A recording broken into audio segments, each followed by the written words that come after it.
Hey guys, it's Ted, and you know how much of the Ace Attorney nerd I am when it comes to this channel. I kind of converted John, but you know, he's a little bit slow when it comes to this game. But finally, after like what 4 years, Phoenix Wright versus Professor Layton, or Professor Layton versus Phoenix Wright, whatever the title is finally out in America. So I just wanted to have a discussion about it, and to do that, I thought it would be cool to have like a different take on on the game, considering that I'm mostly an Ace Attorney fan with little Layton experience. So I brought in a new guest for this. So say hello. Hi guys, this is Derrick from GameXplain, and I'm actually the one who provided Ted his copy of Professor Layton versus Ace Attorney. So Oh yeah, you're welcome, Ted. thanks thanks for that. I guess if you haven't seen it yet, I actually did their review, the Game Explain review of the game, so I'll be putting a link to that in the description, I guess.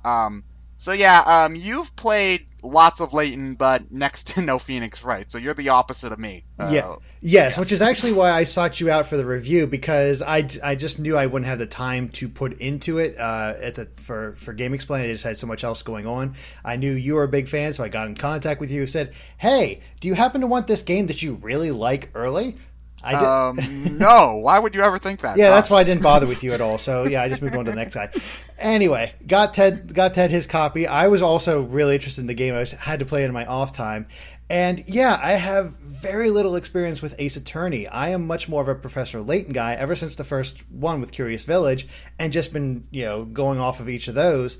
And so I was interested in this just because of a Professor Layton fan, but I was also very intrigued. Like, okay, can I get into Ace Attorney? Because I think I've had played like half a case because a friend let me borrow it, then he had to move, and then I had to give it back to him. So I didn't get to play that much into it. So it's always been something I've been wanting to get into. It's just I never had the opportunity to do it, and I really feel like this game might be my into the Phoenix Wright series. Well, it's at the very least, it's probably about the easiest to get into the series as it ever could be at this point, especially since for the 3DS eShop, they're gonna put in the Ace Attorney trilogy, which basically has the first three games, which are generally considered to be the best ones. I certainly think so.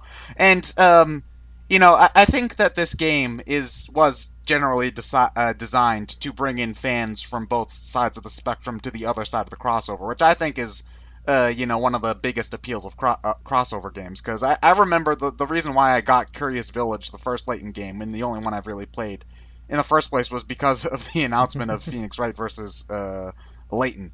And I've sort of gone into my thoughts on the first Professor Layton game. I wasn't really a fan of it, but everybody I hear, everybody I've talked to says it gets better after that. And from what I've played of Layton versus Phoenix Wright, I can believe them, because a lot of my issues with the first game, like the puzzles being kind of dickish, weren't really present at all. Yeah, So that's definitely the case. I mean, there's definitely a curve when it comes to Curious Village, but those last couple puzzles in the game are brutal going through the first time. I haven't replayed it in a while because it's the same story each time. There's not much replayability there unless you want to encounter the story again.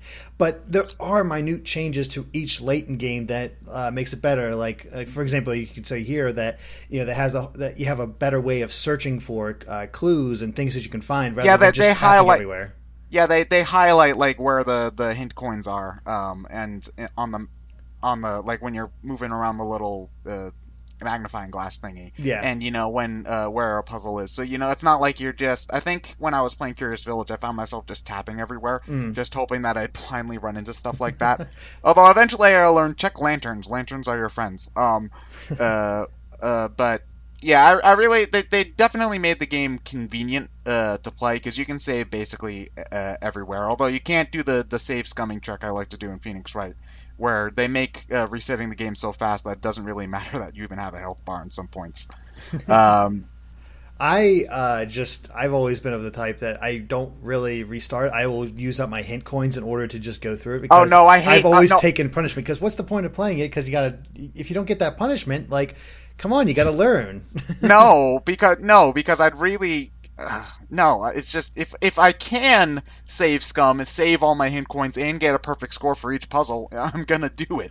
It's just I'm greedy. I can't let go of things. No, you got to take the consequences. I mean, yes, I have had a few games where I haven't had enough Pickerots, the currency and Layton for how well you do in puzzles, to unlock some of the bonuses. But they always have those extra puzzles there in order to earn more, in order to actually unlock those things. You just have to play more puzzles and actually in order to actually see that. But yeah, there's actually a couple changes to this game, the Layton versus Ace Attorney, that aren't present in the actual Layton series, which I really enjoyed. For example, as you said, they actually highlight hint coins where you got a little sparkle around your magnifying glass. That's the first time that's ever appeared.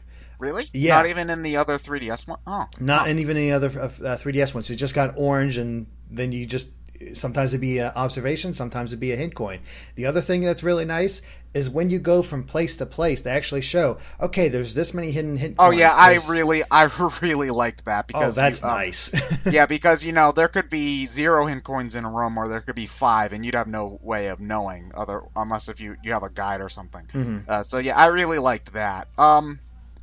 So are those really the only gameplay changes to the Layton segments? Yeah. The only other thing I noticed is that you can skip from point to point and not have to go literally point to point to point to point. You can go from this point and then scan over the map into that point, and he'll just naturally skip over everything. Okay, that was okay. Yeah, I like that a lot. That was actually having to go from place to place to place to place in order to get where you're going is something that happened in a lot of the older Ace Attorney games, but they changed that in Dual Destinies, I think. So it's I'm glad that they have that, because it only takes 20 seconds, but still it's a little bit annoying to have them have to load up the graphics for that room, and then you have to move again, and it's just the little things that streamline it that you can really appreciate, especially if you have played earlier games, because other than the puzzles, the investigation in the Layton games actually works pretty similarly to investigating in Ace Attorney. You've got a pretty much a flat background you see from a first-person perspective, and you just sort of poke around and try to find clues and stuff. And in humorous dialogue, too. I'm glad that they kept most of that. Kept that for the most part. I think they even hid in the series, the Ace Attorney ladder argument somewhere in there. I don't really remember where, but it's in there somewhere. Yeah. So, Oh, that reminds me. What is the significance of the number 17? The number 17. Oh, that's 17 cups of coffee. Godo, who is the prosecutor from the third game, you've probably seen pictures of him. He's got the mask with the red lines, and he's a coffee fanatic, and he drinks 17 cups of coffee every trial. Okay, and occasionally throws them at you. Yeah, they have a couple. Once you beat the game, there's a couple little bonus things that you can unlock. Like little scenarios where the characters meet up again, and you can see how everybody's doing, that sort of thing. And they had this reference to the fact that Professor Layton drank 17 cups of tea, and they're like, and Phoenix and Maya are like, I wonder. No, Maya's like, I wonder if that's he has to drink 17 cups, and Phoenix's just response is like, I think only fans of Phoenix Wright will get that, because it's very fourth wall breaking with those extra episodes. Yeah, they definitely are. So yeah, that's a reference to Godo. They are a little bit more the other major references are a little bit more obvious, like cross-examining the parrot. That's one of the most famous things in the first Phoenix Wright game, because it's something that gets brought up an awful lot. Edgeworth gets a cameo at the end. Oh yeah, I should probably say spoiler warning, because I'm sure we're going to be talking about the ending. Oh yeah. But yeah, Edgeworth makes a small cameo at the very end. So those are some of the more obvious ones. But I do like when they hide in smaller cameos here and there as well, because that's just a little bonus for the fans, especially since it's not obtrusive or anything. Yeah, it really works. It really is a love letter to both franchises and making them work together. And I think the idea is to have it be a stepping stone for fans of either series. Like, I'm a Professor Layton fan. Here's all this Phoenix Wright stuff. Maybe you want to check out their games, and the opposite for you, where maybe you want to check out some Layton stuff. I think there's a little bit here if you're a fan of both series, but I think it actually works best if you don't know the other series that well. You wouldn't go explore that series. Yeah, because since I've heard a lot of people say that, I thought that the puzzles were, pretty enjoyable. I definitely wasn't stuck on any of them for an hour or anything, which I appreciated. But a lot of people, a lot of comments I've seen online of stuff have said that this game's too easy, which I think was the point, really, because if you've got a really hard Layton segment and you've only played Phoenix, right, you're going to be stuck for a while, and vice versa, because you aren't just generally used to the flow Mhm. of either one. So it didn't really bother me that much, and it's not like you play these types of games for their story and atmosphere an awful lot anyway. So I feel like making them too difficult kind of just ends up being a roadblock to the next plot point in a lot of ways too. I can agree with that. I mean, the latent segments were definitely very easy. There is a lot of puzzles where you could just putz around and try to figure out the answer without having to submit and go through the animation and being declared wrong. It really allowed you to just play around until you figured out the answer. And it just seemed to have a just be generally easier than before. But for example, with Phoenix Wright, I played very little of the series. I played that first case. I did terrible. I mean, I heard you told me when you told me like, oh, that case was easier than the first case of the original game. I'm like, well, hell, I'm in trouble because you get 5 strikes in this game. By the end of that case, I only had 1 strike left. Oh, wow. Okay, well, the thing, first off, I'm really confused as to why they brought back the 5 strikes rule, because that was in the first Phoenix Wright game, and then every other game after that, they changed it with a health bar. It makes more sense in context, but, sometimes, like, if you make small mistakes, you'll only lose, like, a little pinch of it, and if you make, like, a mistake at a critical point in the trial, sometimes you can lose up to half of it at once. Oh, wow. And I like that an awful lot better, not only because it's a little bit less arbitrary, because in the first game, if you mess up trying to prove who the killer is, as opposed to just some minute little detail, you take the same penalty. But also, it just adds more tension to a certain scene if it's just like you'll lose half your health bar, or I guess credibility is how they called it. Yeah. But you lose a lot if you make a big mistake, and I think that would have worked better. Or actually, at the end of each trial segment, your credibility is just turned into Pickerats. So I think it would have been. Like, it would have just, been good if each mistake was just worth, 5 Pickerats or 10 or 20 or whatever. Mm-hmm. That would have, I think that, but, that's nitpicking. That is severe, Yeah, that is the apex of nitpicking, because I can totally see how you're thinking. Like, okay, for like a latent puzzle, this puzzle is worth 50 points, and you make a mistake, and now it's down to 40 points. Same sort of concept with Phoenix Wright, where, okay, this entire trial is 500 points. Do not lose 500 points, or else you lose the trial. That sort of thing. Yeah, I think that, but, again, it's not like it's not like, that's a game breaker or anything. Oh, no, I think it's very minor. Yeah, I think what makes the Ace Attorney trial segments a lot easier is partially because they generally don't have you working with as much evidence as well. Because you had in Ace Attorney versus Layton, you had like 1 row of evidence, and so you would really only ever have like 10 pieces to work with at any given time, and and actually, for the most part, it's relatively simple deductions. I've noticed that I can't really think of a concept off the top of my head. It's really the only times where I found myself tripping up is whenever I had to go into the Grand Grimoire, which is the magic book thingy that holds all the spells.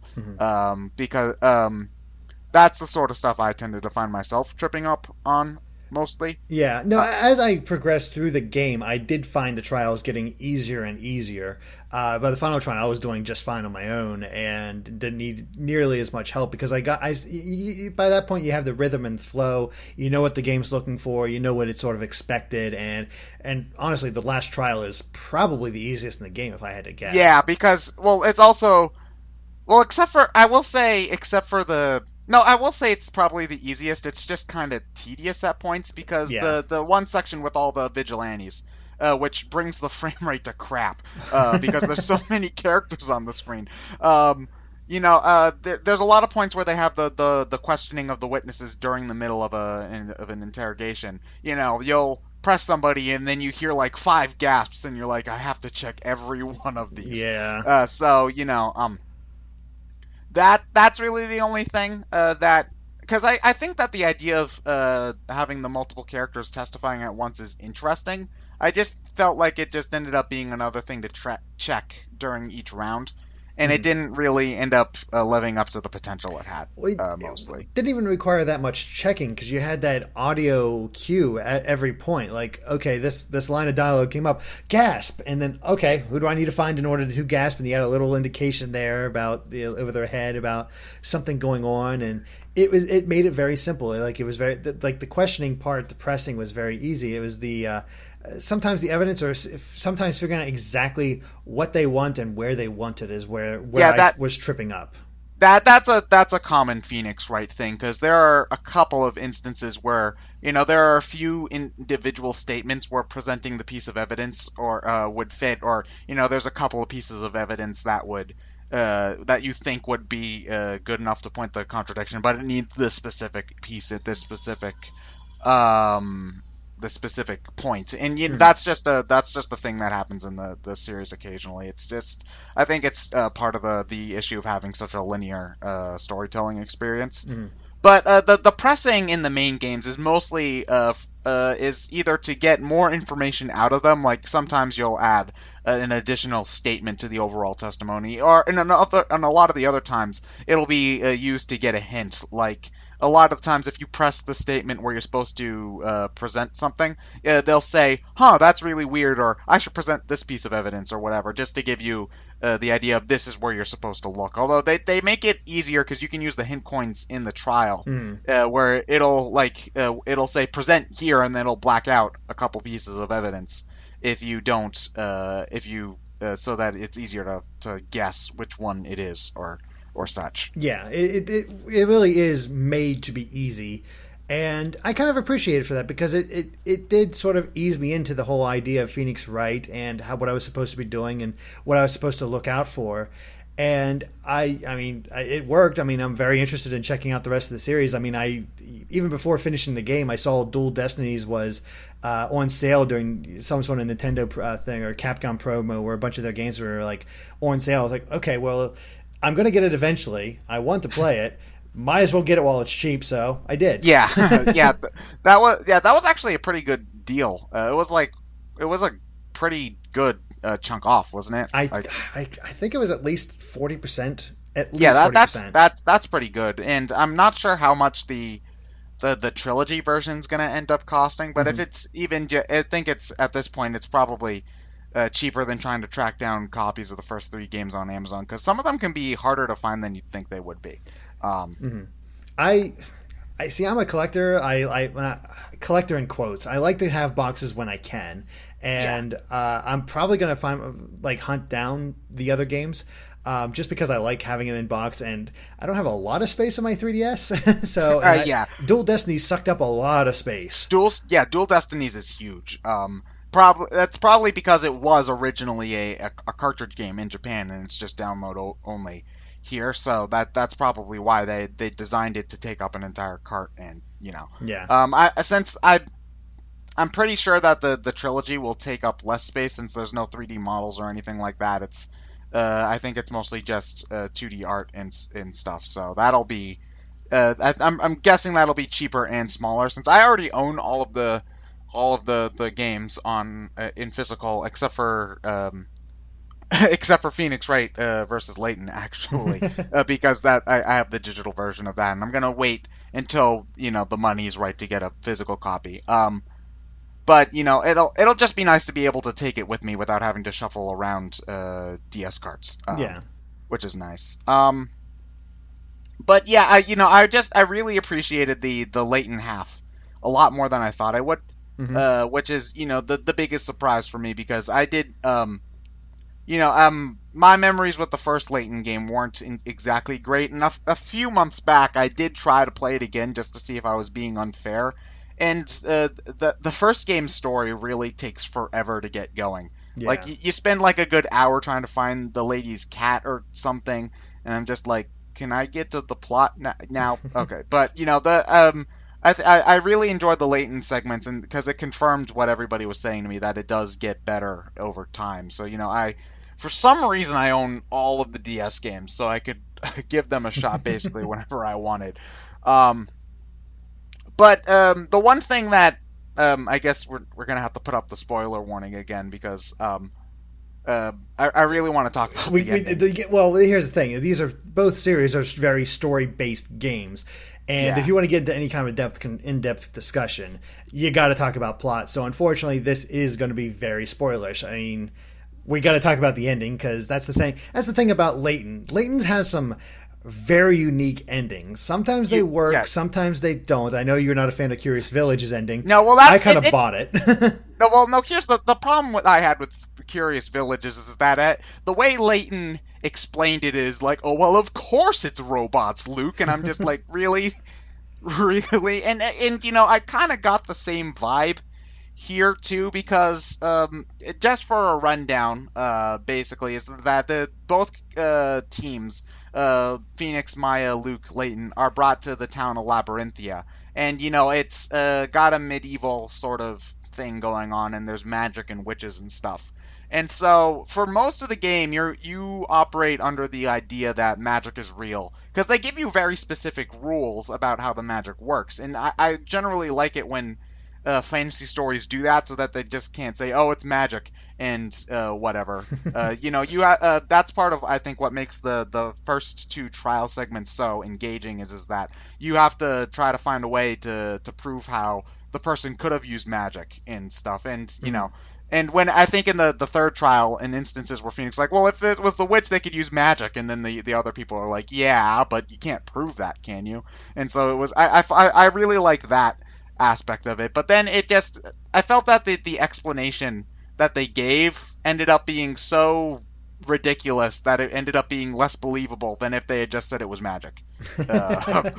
Yeah, I can totally see where you're coming from with that because the whole idea, like, okay, basic rundown here is that the storyteller is the leader of this town, and he whatever he writes will eventually come to pass.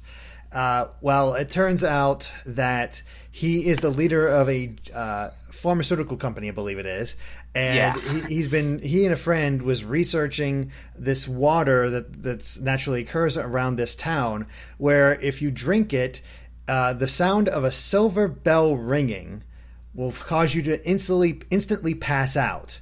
But if you stop drinking the water, it's fine, and that's not harmful for some reason. You stop drinking for a day or two, it gets out of your system, and you're completely fine. There's no other ill effects, but for some reason, this water makes you pass out. I'm a Layton fan. If you're a Layton fan as well, and I don't want to spoil the other games for Ted because I know I want him to play them. Yeah. So I'm going to spoil the hell out of this game, but third, not the other ones. Yeah, I've heard that the third game is particularly insane. You were bringing that up earlier when we were talking. I've heard a couple of other people mention that on Skype. Like, you think robots are bad? That is nothing Yeah. compared to the explanation of the third game. But it doesn't matter because the characters and the story are was so engaging for me, and it had this real great emotional depth to it. Okay, well then, hopefully it's not too ridiculous to overdo that. When I get to it, eventually. If you can't take robots, I'm not sure, but I'm very interested to hear your opinion. Is what I'll get at. Yeah. I think I'm gonna sort of sidetrack for a little bit, but part of the reason why the robots bothered me is because I didn't really like any of the characters in the first Layton game. Well, that explains why you just naturally mistrust machines. Yeah. Well, here's the thing though is like Luke kind of got on my nerves there. I really liked him in Layton versus Phoenix Wright, especially the second trial segment where he gets so pissed off that he's willing to throw Maya into the pit of fire because he buys that she's a witch. I really liked him there. I felt that he was given way more depth than in the first game, which is really my only exposure to him. I'm not sure if he's given more or less development in other Layton games. The fourth game in the series, which is a prequel, basically is all about Luke. Okay. So yeah. I didn't find Layton all that interesting in the first game either. He was still kind of whatever to me here. Mostly, partly because of the ending, but I'll get to that when we get to that. And in the first Curious Village, I didn't really care about most of the side characters. Don Pialo's the bad guy. I love his theme song, but he he's never explained in that game. He's just like, I'm here to be evil, and then I leave. Yeah, he doesn't get explained till the third game. Another reason that's good. Yeah, so I didn't have an awful lot of investment in the characters, so I thought the robot thing didn't end up. That's part of why the robot thing ended up feeling really ridiculous to me there. Well, I kind of like that explanation just because, like, oh, that's why these people are so puzzle obsessed. Because it got really ridiculous in Curious Village. Later games, they actually started giving explanations for why they wanted you to do these puzzles or whatever. They were still a bit puzzle obsessed, but never as much as Curious Village. I think, because what I can tell in Layton Cross Ace Attorney, I felt that it was the right balance because, they're the people, just have puzzles lying around, but, that's just sort of happens in a Layton game, so whatever. I can roll with that easier as opposed to, these people who need a puzzle to figure out how much syrup to put on their pancakes in the morning or something. When it came to Layton Cross Ace Attorney, part of what made the ending so ridiculous wasn't that there was like one or two things that you just sort of had to be like, okay, because if it was just the water causes people to pass out when they hear a silver bell, I could buy that. It's fake science at its fake scienciest, but whatever. It's just you combine it with more and more stuff, like all of these people decided to go to Labyrinthia because they wanted to erase their previous lives. Okay. And they gave informed consent. All right, but what about the people who had children in Labyrinthia? Did the kids give informed consent? So, that goes into really legally murky stuff. Signed off by the British government. Wipe our hands of it. Yeah, it's just what are they planning for? Like, they have an entire town hypnotized there. The British government's up to some shit. We don't want to talk about that. Yeah, that's need to know. Yeah, and then on top of that, there's the storyteller who has ink that when you breathe in the ink, you're put into a state of suggestion, so that that the people are likely to act out what's written in the stories because of the ink, kinda. So they have to throw a parade every 2 weeks, otherwise it would wear off. And again, if that was on its own, okay, I can buy that. But then you combine that with the water, with the fact that everybody in the town is also hypnotized, so they can't see the pure color, pure black, so black that it doesn't even reflect light, which I don't think is physically possible. But I can set that aside. So there's a whole bunch of people walking around in pure black cloaks, invisible, waiting for somebody with a witch's staff to say a command word so that they can knock everybody unconscious and put in a statue of Layton made of pure gold that they just happen to have for some reason. And nobody manages to bump into these people by accident or accidentally tear down the cloak that was on the gigantic bell tower, which only happened to be revealed when a lightning strike happened to land on. It gets to the point where you pile up suspension after suspension after suspension, where I just can't. It just becomes ridiculous. And the fact that it's just all explained by Layton monologuing for what felt like an hour didn't really help in that.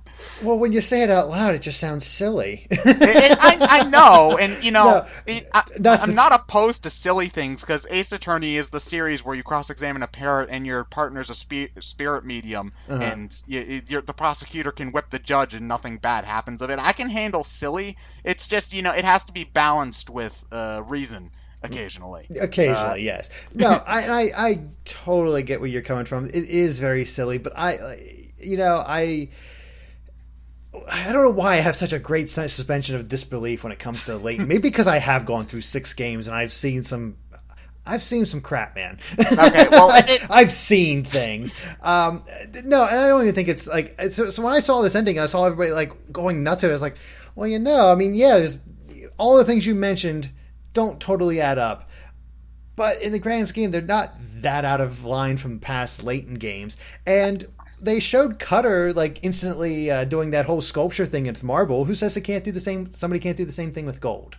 Yeah. If you want to give me a lame fan excuse. Well, no, that statue was solid gold, man. Like, when you see Layton's arm pop off, the entire inside is gold. That thing has to weigh like at least 500 pounds. Oh yeah, I cringed when I saw that because it has to be thousands of dollars or pounds, I guess, because they're in Britain land. Uh-huh.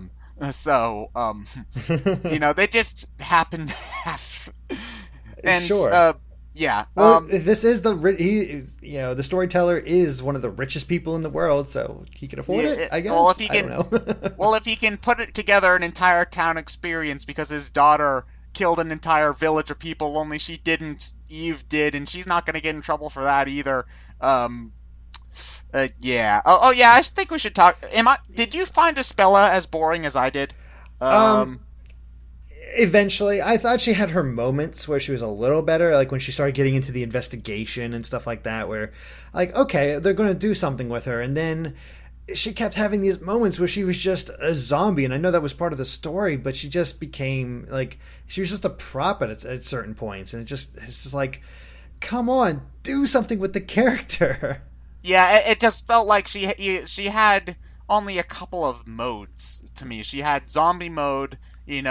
Generally peppy mode during investigations, and then I am the Great Witch Vizela, throw me into the fire, and then there was that mode, and it didn't felt, and I felt like they again, they could have done something interesting with her, but she ended up being a plot device more than a character. And that happens in a lot of stories, so it's not. Yeah, it's sort of like anime default. Like, okay, here's this established story, and for the movie, we're going to toss in this brand new character that you're supposed to care about over the characters we've had established. And it's care about them, care about them. You got to care about them because the characters you love care about them. And it's like, no, I mean, sometimes it works, sometimes it can really work. But fortunately, Espella, like, even though she was kind of the focal point, she wasn't the star. The stars were definitely Layton and Phoenix Wright. Yeah, you're right about that, and I did like most of the major new characters that they added. The storyteller kind of gets on my nerves, but that's just basically because that's where all the plot holes come from. Yeah.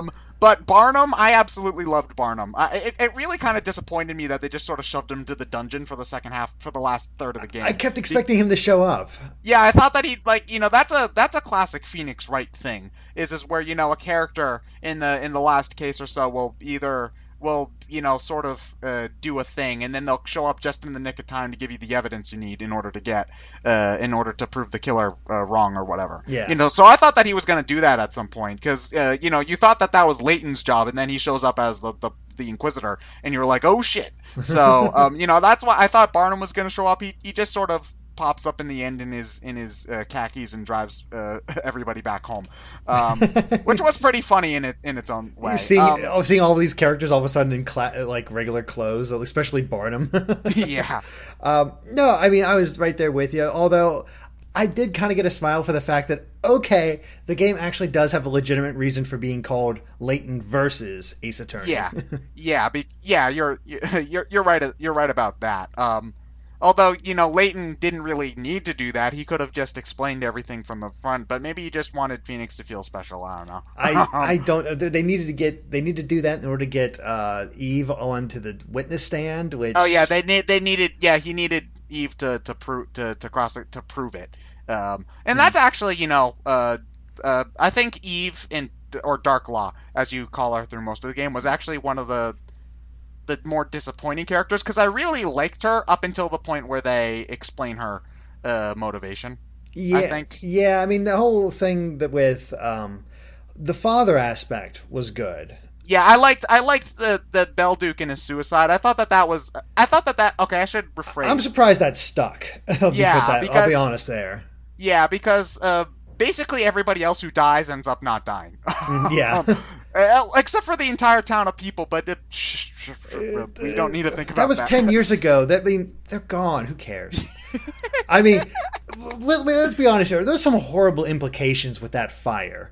Especially with Eve. I mean, although that does help me totally buy that they were so traumatized by this event that the mind trying to make things make sense for these two girls. That I totally buy that. No, I bought that. I bought that too. Yeah, because the two girls, well, mainly Darklaw, essentially killed their mothers. Yeah, and everybody else, and that is dark. Although I did see a minor plot hole where they had a picture where they were still young. Maybe this was after the fire. I don't know, but they looked way too happy. Where they actually had the pendants, which originally belonged to their mothers. Yeah, maybe they just lent them to them for the picture. I don't know. It, like I said, it's a completely minor thing, but it is like another thing that stuck out. But it's whatever. And yeah, no, Dark Law had a lot of potential, especially when you got to the final thing, and then it just seemed like she was like almost like Layton, were coaxing you to the answer more than anything else. Where I want to reveal this thing, but for some reason I don't want to just come out and say everything. I guess we needed the proof to show everybody because. Oh my! That first trial where like, okay, we completely proved this how this is going to go. All of a sudden, some random drunk shows up, and we're gonna wait a minute. I love that. I love that guy, Amir. Amir, yeah, I really liked it, especially in the second trial where he's just sort of pimped out and all that stuff. I thought he was one of the when it came to the minor characters. Some of them I really enjoyed. Some of them I thought were incredibly irritating. It was almost like a 50 split because I liked the girl in the library. Mm-hmm. I liked Amir. I really liked the vigilante section, especially the guy who was on the crutches, because he was like the most competent one out of all of them. Like, I caught her. I went up the stairs. Like, you really? I thought that was really funny. There was some BDSM stuff going on there too. With with the Foxy. Foxy, yeah, Foxy. Yeah. Step on me, Foxy. Step on me. I even have your boot print. I'm like, are we sure this is rated teen? I really like those. There were a couple that got on my nerves though, like the old guy with the beard. I forget. Wordsmith. As soon as you started bringing up characters that were annoying and some that weren't, Wordsmith was the first that came to my mind because I guess he could be kind of charming, but it's just I don't know. He just irritated me more than anything else. Yeah, but the fact is that even if I'm not good with names, but I remember most of the characters' designs, and I remember most of their little things, and they were pretty charming for the most part. A couple of exceptions. I didn't really like the woman with the goat either. I thought she was a little bit irritating, but for the most part, I did enjoy most of the minor characters. Mm-hmm. I think it's mostly just the fact that Espella's pretty bland. The storyteller is a walking plot hole, and Eve/Darklaw, she starts off being such a prominent threat, although it's pretty obvious that she's the main villain because of the gloves that she has. Well, the gloves and the fact that she shows up and like no, let Espella get blamed for this murder or not, whatever. No, the assault on the ship in the very beginning. So like, okay, you just shown that she was trying to get Espella in trouble. I don't trust this woman as far as I throw her. Even beyond the fact that her name is freaking Darklaw. When I was actually replaying the game to get footage for the review, I think I got the impression they never really explained this, but I got the impression that since the government's helping run the facility, it was a rigged trial for the most part. So just to sweep things under the rug, they would have pronounced her guilty, and instead of putting her in prison, they would have just shipped her off back to Labyrinthia. Which makes actually that makes sense. I would need to replay it in order to see it as well, but I didn't think about it. But you bringing it up, that actually makes complete sense. And I do like how I meant to bring Layton along, but Phoenix, you were kind of you were just kind of there, I thought that was pretty funny because Phoenix just generally is the butt monkey in the Ace Attorney series. Like, he's always giving shit, and I think in one point in the third game, Edgeworth says something along the lines of, "Is there a kick me sign on the defense's bench?" And it feels like that at points. It really does. I really like that. I definitely feel like they caught the dynamics of Phoenix and Maya very, very, very well. I miss Maya so much. She's been gone since for Investigations 1, 2, Dual Destiny. 3 games, man. Oh wow. So Maya's always been one of my favorite characters. It was great to see their dynamic brought back up. And there's also a lot of shipping material if you're into that sort of thing, especially with how sort of broken down Phoenix get after you think that Maya's dropped into the pit. Oh yeah. No, I gotta say that while playing through the early bits and Layton getting turned to gold and Maya being dropped into the pit, I'm like, holy crap! I mean, I know this is not going to stick, but how the heck did they get out of this one? Yeah, that was. I do think I really like the middle section of the game in terms of character development and stakes, because honestly, I felt that the stakes were higher in that trial when you were trying to get Maya out and sort of earn Luke's trust back. more than trying to get Spella Yeah. And to then you free had the Spella. magic. It also, I mean, as much as I like Layton, Layton just sort of solves everything for Phoenix when he's around. So having, Phoenix not have Layton around to help him in that trial, what did make it feel like the stakes were higher. Like everything was pinned on him, and he had to sink or swim. And that was a. I know you. I think you claimed that when it said that was a bit more of a fillerish, It but that felt might be the filler. most strongest character wise. Yeah, that's actually a thing that happens a lot in Ace Attorney in general, is that they'll usually have a case or two in the middle of the game that doesn't really impact an awful lot plot-wise, but it's usually very good for character development and establishing things like the prosecutors and certain witnesses that'll recur later on. So that's why. But the thing with John Grey Earl, despite her being my favorite villain in the game, she didn't really end up adding an awful lot to the overarching plot, other No. than separating the crew for a couple of in-game days. Yeah, I mean, she was a memorable character, and it helped us introduce like the idea of like, okay, we should investigate the pit of fire. We should look into who this Belduke is. I mean, it did a lot of minor like shifting around, but it didn't show anything too major. Yeah. Did they ever explain the whole portal thing? I don't think they ever properly explained the green portal spell. Um. Uh, Now that I think about it, yeah, you're right, because how the hell would that work with the magic I system they establish later on? Because they make everyone, maybe they made her unconscious and then just sort of put whatever she was looking for in her. No, actually, because she was trying to strangle him and then mhm. she said that she couldn't. So maybe she just was put unconscious and they made that she sort of filled in the blanks herself. That could Maybe. be. Yeah. That would It's that one was the little hardest, but I did going back to what you said about the magic having rules and stuff. I like that they even gave an explanation for why the magic has rules. And so like, well, if it has no rules, we can't actually make this stuff happen. Yeah, Uh, that I get that makes sense, but I'm just talking in general fantasy stuff that oh yeah, that and that I too. enjoy. I like that. I like when they give a set of logic to the magic, so Hmm. that they can't just sort of pull something out of their ass later on. Um, You don't have to so use the line. It's magic. You don't have to explain it. yeah, so that's why I generally like it. It does if they wanted to, if they were really convinced on making this take place in the modern day, even if you didn't think like it though. So they had to give somebody. They had to give everybody a reason to just to make it obvious that okay, this person can use magic. Although when you think about it that way, who would do the people who ended up being witches give informed consent to being witches? Because if you think about it that way, they're just if they end up being assigned the role of witch, they're basically signing themselves up for an incredibly traumatic trial over something they have no control over. Because Let's be honest here. Storyteller's kind of an asshole.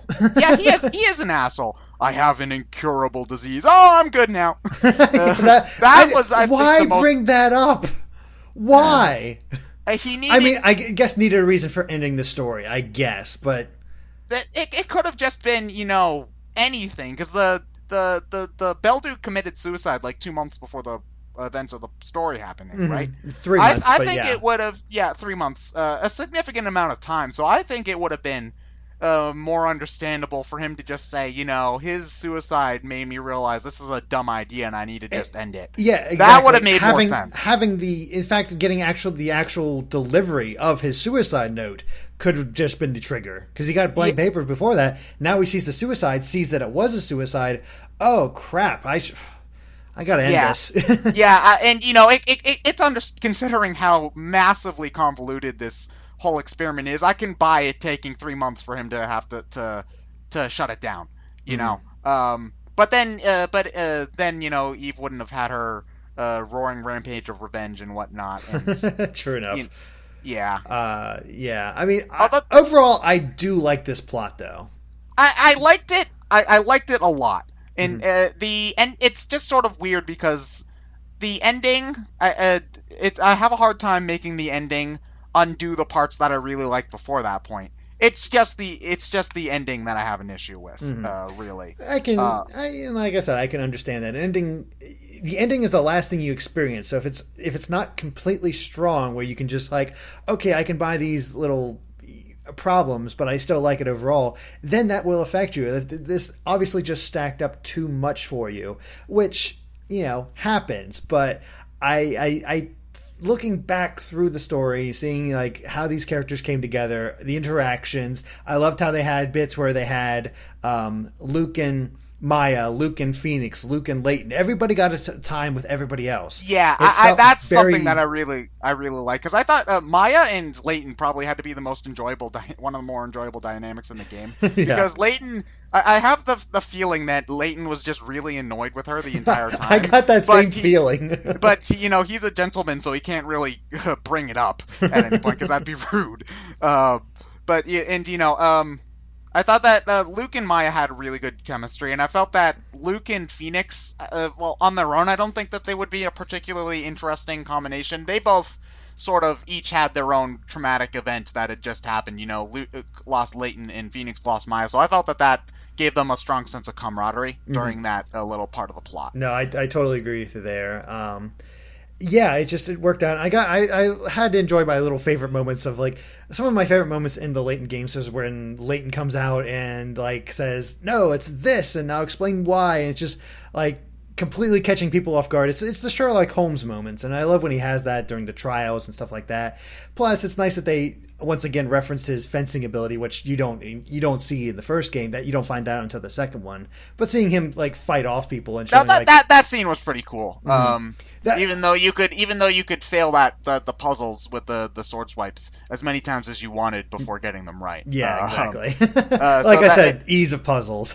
Yeah, I think that the only thing I would have liked story wise, and this is just me being an Ace Attorney fan, is a scene towards the end where Phoenix sort of one-ups Layton on his logic. I think that would have been nice to make the two sides feel a little bit more fair, because otherwise Layton pretty much didn't need Phoenix to do anything after that point. I thought that would have been neat, because it's established very on that the two have very different ways of thinking through problems, which I thought would have been which I think is also used during the puzzles in the temple place that they go to. Like they have a puzzle that's basically just designed for Phoenix's specific way of thinking, which I thought was really cool. I think that it would have been neat to have just sort of one moment to have that happen, but again, that's sort of nitpicking and me being a favoritist.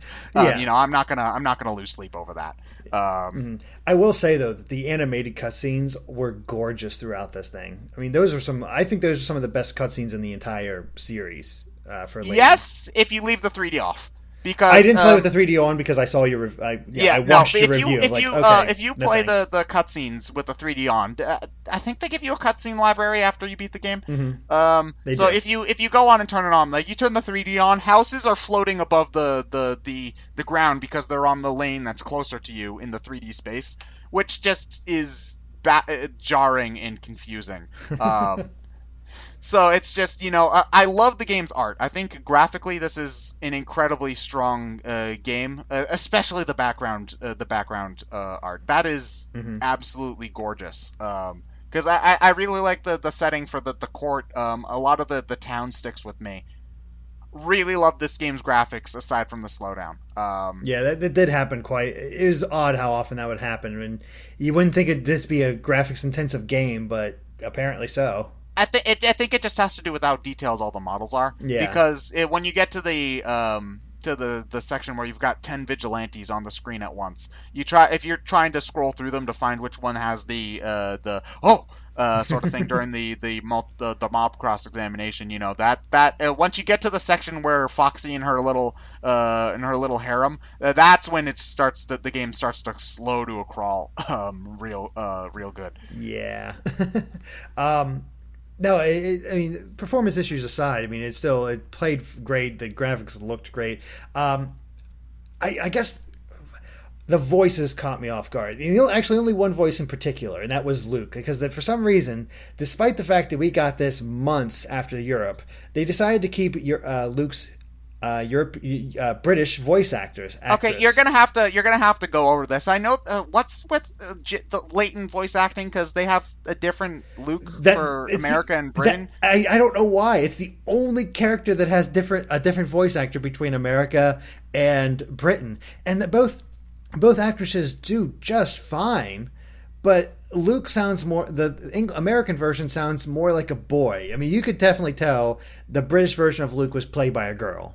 Yeah, you can tell pretty easily there. Yeah, it just has this very chipper voice, almost overly British. But for whatever reason, they just always recast it, or not recast it, but change over to an American dub actress for Luke. Otherwise, and she does a fine job. She sounds more boyish. Playing through 6 games. That's what I'm used to. Now, granted, I also have the Professor Layton movie, and in that movie they used a British voice actress. Which is, that's how I knew that the difference, actually. Well, I think that's it makes more sense for the movie because they're only going to make one version of that. Exactly. It has to be some sort of weird legal thing, because I can't think of any other reason why they'd bring in a separate person, pay them to do the same lines. Yeah, exactly. I mean, I know Christopher Robin Miller is the voice actor for Layton, but I can't remember if he's actually British or American. I want to say American, but who knows at this point? I'm not well versed enough for that. But it did strike me as odd that, okay, fine, you used the British voice actor for Luke. Why did it take so long to come to America? Yeah, because the entire translation is using British English. It really kind of got on my nerves during the trial because it's your honor and the defense. Defense, and you silly Brits and your R's and your E's and your U's, the C's and all that. Yeah, yeah. It's perfectly readable. It's just sort of odd that it took an extra 5 months or however long it was to bring over the same exact game. I don't think there was any changes at all between regions. So that, I don't think so. Yeah, because I think that was the thing that most people were assuming was like, oh, they got to get an American voice cast. Was I think the most common explanation for the delay, and I was like, okay, whatever. Mm-hmm. Now this Well, I was going to say, this is my first encounter with, of course, Phoenix and Maya and all them talking. Was that a different cast than Dual Destinies? Yeah, I believe that was the first time they talked. Yeah, well, unless if you want to count Ultimate Marvel vs. Capcom 3. Dual Destinies is the first game in which the characters talked. I actually, in general, I prefer the Layton Cross Ace Attorney cast because Sam Riegel is the voice of Phoenix in Dual Destinies. He just always sounded a bit weird to me. I'm not sure why. I really liked the voice that they had for Phoenix here because I felt like they just sort of it matched the character. Yeah, the voice really matched Phoenix. It just like I heard it, I was like, okay, that's Phoenix. Maya's voice was weird to me, and that's I think only it fit. It's just I didn't imagine Maya sounding like that. It's hard to explain. It's the actress does do a perfectly fine job. Mm-hmm. It's just I did not. I think I heard Maya with a different voice in my head for so long that just having it. It just if the voice actor isn't perfect the first time, it's just going to be strange to me. Which makes sense. Yeah, but otherwise, the voice acting across the board is pretty solid. Like even in the minor characters, like Letty, the male woman who goes like "Sir," I thought that was really funny. Then you have the ringing sound in Phoenix's ear. Yeah. I love the chanting for Barnum in the trials. Barnum's voice is really good. Darklaw's voice is really good. I really liked the judge. He's basically just an XP of the judge from the original Phoenix Wright games, which is great because he's one of my favorite characters too. And he's like, "Oh, Baker," and it's just I really liked him. His voice. Yeah, he worked out really well. It's the thing. The voice acting across the board was just excellent. Once again, I almost want to say the weakest of the bunch might be Espella. Yeah, she was pretty bland, I think. Mm-hmm. It's just, it's not like she's irritating. Oh, no, she's not irritating at all. It's just, it felt like she wasn't able to always get the proper emotion out. Yeah. For the needed time. Sometimes she did. Other times it just felt like there wasn't enough push there. It just sort of like, almost like an echo chamber. She'd like, no! And it's like, yeah. Why am I not buying this? What did you think about the music in general? I actually really enjoyed it. I know you said the only track you enjoyed was, I believe, Barnum's. Barnum's. I really like. When it came to the music, I felt that the remixes that they played in the prologue trial were for the Phoenix Wright arrangements. Hmm. I thought that most of those were pretty weak, honestly. Like they made Cornered, which is the track that goes like dun dun dun dun dun dun dun dun, Uh-huh. the sort of high stakes one. They made that sound really lame, which I didn't think was possible since that's one of my all time favorite game songs. And there were a few tracks sprinkled here and there I really liked, like the Mob Cross Examination theme. When it gets to the more high tempo version, Hmm. I love that track. It's one of my favorite questioning tracks in an Ace Attorney game. And even if it wasn't particularly memorable, the tracks when you were exploring around the town were They pretty fitting. yeah, they put you at a nice little bit of ease, and that's the thing. It's more about atmosphere when it comes to Layton music, except when he's doing something more exciting, like his Layton's theme. Essentially, you've Yeah, I heard it liked. plenty of Oh, times. that's another one I liked. The sort of the courtroom remix of Layton's theme. Yeah, I thought that that's was really probably might cool. be my favorite personal favorite track because I Layton's theme has always been a really good piece of music.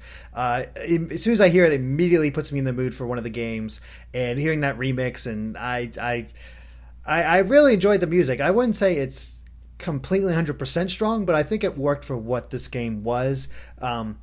Granted, I have no experience, very little experience with Phoenix Wright music, other than Okay, well, the one that I think yeah. you were talking about. Yeah, that's one of the more. I think part of the thing is, coming from an Ace Attorney fan point of view, a lot of the music is not only catchy but also incredibly iconic. Like it doesn't go for atmosphere very much. It Hmm. goes for being, earworm stuck in your brain till the end of time sort of stuff. So anything less just sort of feels like a disappointment with these characters. But again, it wasn't. There were a few standouts. I just think there's a couple of tracks that just ended up feeling kind of disappointing. The pursuit theme, which is that's just a general theme in the Ace Attorney series where you've got the bad guy on the ropes. Uh-huh. The one in this game is either called Spellbreaker or Casting Magic. It depends on the translation of the track you pick. I don't remember which one's the official one, but it just sort of felt like they were trying to go overly grandiose with it, and it didn't have enough punch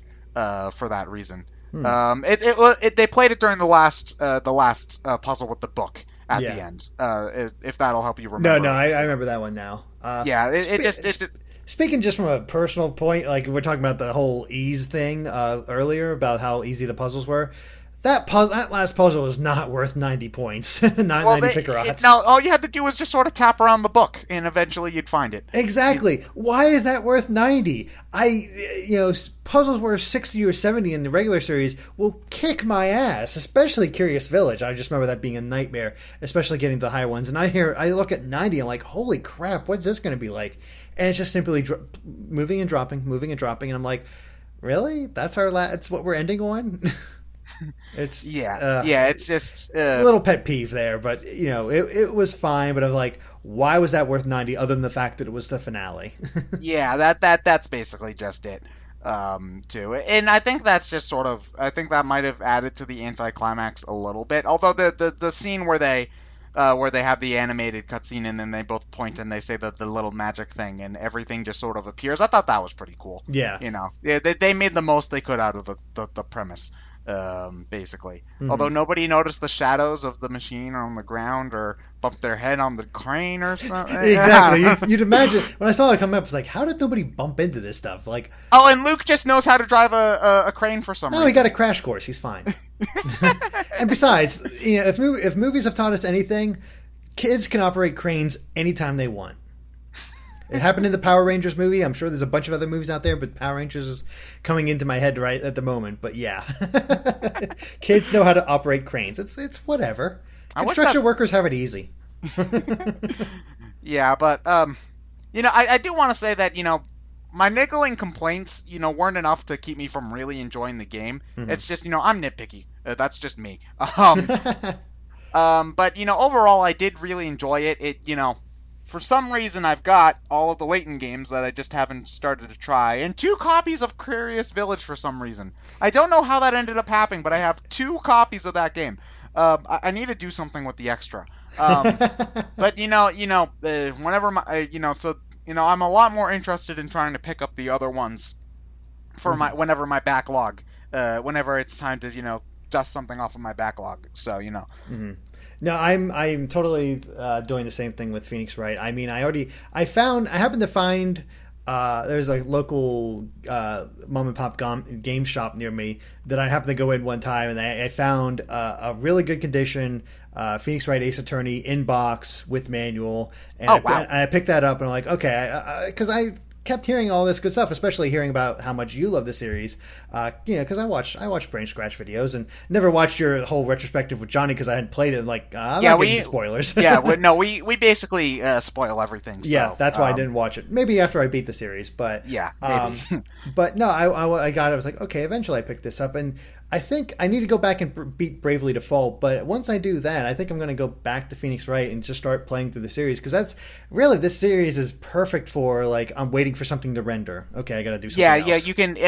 I think the mindset I always have with Phoenix Wright is, especially when I was in high school, for whatever reason, I found myself playing Phoenix Wright till like 3 a.m. Constantly. Yeah. But killed me because when you're in high school, you have to wake up at 6 in the morning. No, I remember doing the same thing with Professor Layton and the third one, the Unbound Future. Yeah. And I think I was up till 4 a.m. because I beat it, and it has a bit of a long epilogue. Not like till 4 a.m., but I think I was up till about 3:30, beat it, and then had to wait till 4 because, my God, I can't impress this upon you enough. That is a punch to the gut ending. Okay. Well, I hear that the third one is generally considered to be one of the best ones. Mm-hmm. Because I hear that it generally increases in quality for the first 3 games. It does. Like Diable Box and then Unwound Future. It might be a little tough going back now for you, just because you're going to be going back to the tapping bits of it, but the puzzle layouts will be a lot better. Okay. There's a lot better explanations for why you're doing it, and it's a bit more story related because they figured out what they needed to do. I mean, Curious Village was very much an experiment. Yeah, that ended up being the best-selling Layton game, though, didn't it? I've never looked at sales figures for Layton. I just was always happy that it was enough to, get another. Yeah. Although I'm a little sad now that the series is over. Right, it's officially done? I think that I heard somewhere that after the end of the prequel trilogy, that was it for the series, which is a great ending. I mean, this doesn't give anything away at all, but the prequel trilogy ends with them getting the letter to go to the Curious Village. Oh. And it's a nice little cyclical thing, but there's some unanswered questions at the end of the third one, Unbound Future, where it's like, Professor, there's another mystery. We should go take a look at that. And you're like, but I thought this was a conclusion, and now we got. Let me have this post trilogy, Yeah, I think I think it's just one of those. They go on and keep on doing their things. I guess, endings.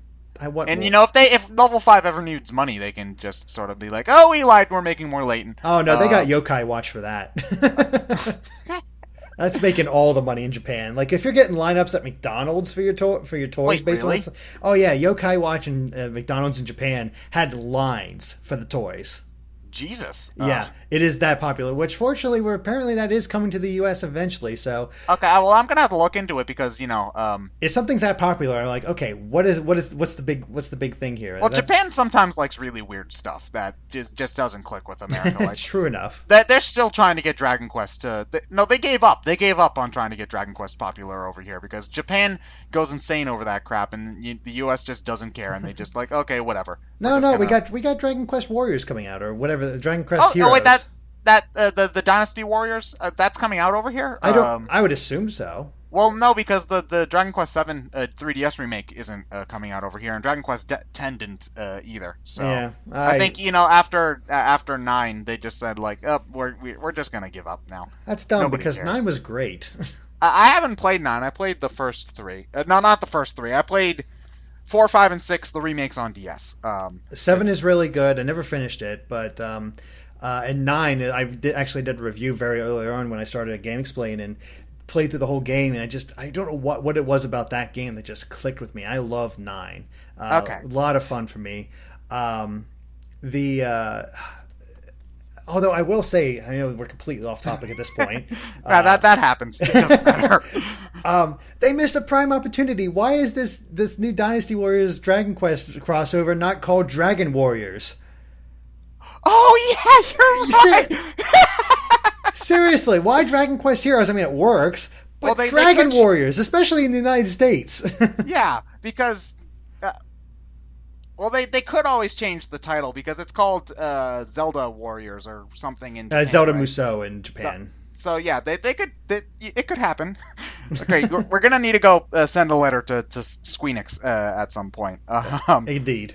Yeah, but overall, I do recommend it. Although I think you're right in that. I think you'd probably end up enjoying it the most if you were a fan of one or the other, because then it can be ease you into it, as opposed to if you were already a fan of both, in that the entire game's just gonna seem really easy. Yeah, you get to see the two characters together. You get all the you'll get all the in jokes, of course, but I mean it's because of how easy the game is in general.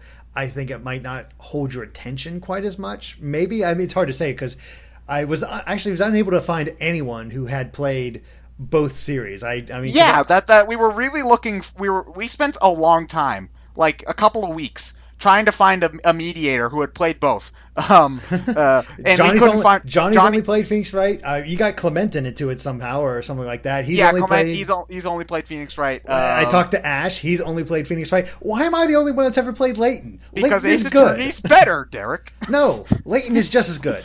Oh, you want to go? Huh? Yes, I will go. I will top your ass or something. Top hat your ass. Actually, no. Have you seen the Smash Brothers Me character? Oh yeah, with the Layton in the top hat. Yes. The only problem I have with that is that he's not using his sword. Why is he not a swordsman? He would be a sword fighter. Exactly. Okay. But no, it really is a great introduction. The game overall is very good and very enjoyable if you're a fan of either or, and is just really just a joy to play. I mean, other than some strange story turns, but yeah. I mean, I think if you can get over I think that even if the last hour or so was kind of like what the, I still enjoyed. I still look back fondly on most of it. So I do think it's worth playing for that. And if the ending doesn't end up bothering you, then more power to you.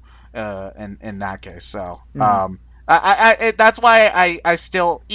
The funny story about the review is that I had written and recorded that basically right before I had gotten to the ending, because I only had about you had 3 or 4 days. You had 3 days to play through the entire game, and that's impressive considering it took me 30 hours to beat this game. Yeah, maybe that was long. A little long. It's not a short game, and the fact that you cranked out that review in 3 days impressed the hell out of me. Even if we were up till 6 a.m. Oh yeah, we were totally up till 6 a.m. because I had to put all the GX stuff around the actual review to get that all done. You did everything else, but I need to get our little flourishes in, and then need to schedule it. And I'm like waiting up and watching you do all this. I'm like, how the hell are you doing this?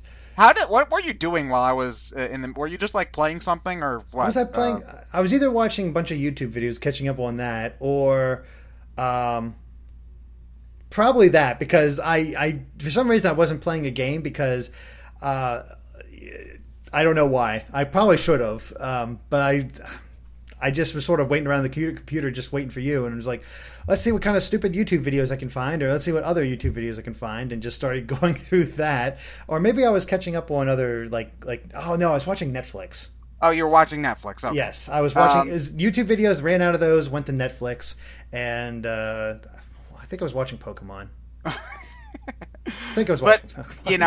I still stand by that review, despite even though I had written most of that before I had seen the ending, which is my biggest issue with the game in general. I'll still stand by it. I still like the game a lot, but so I stand by that. And not to toot our own horn, but that's why I really like our rating system, because it's pliable. I mean, you can have problems with the game, but you can still really like it a lot. So you don't have to think, okay, well, I like the game. I like the game, but I had these problems with it, so I got to start docking off points. How many points is appropriate to dock off? And that's why I really like our system. And if we want to, where we have a game and we have very mixed feelings on it to what we want to say about it, we can just make up a new one. It's I feel dung about this game. Lager done. Yes, exactly. So we're gonna make up. We'll have Tom make up a little, our graphics guy make up a little smiley face for Flargle dunging, and okay. Andre's review of Smash 3DS better be Flargle done then. I will ensure it. I don't know what Okay. that means. I'm gonna say it's like best of the best because of Smash. Okay. All right. But unless there's anything else you really want to bring up, I think we tore apart this game pretty thoroughly. we're only just past an hour. This is we've gone like 2 or 3 for BSC impressions, so this actually is pretty concise. Really? I mean, we don't, for your impressions. Don't you usually go over multiple games though? No, that's a retrospective. Sometimes we play a random game and we go on forever about that too. That's true, but there's also like 4 of you, so that helps there's a lot. also true. But anyway, Derrick is awesome. In the description thing, I shall be putting in links to GameXplain, so you can catch up on that. And yeah. Hope you guys enjoyed it. Check out, keep watching BSC. They're great guys. So definitely enjoyed being on, Ted. And yeah, we'll have to see if I can find you anything else to review in the future. Okay, great to have you here too. Later, guys. Bye.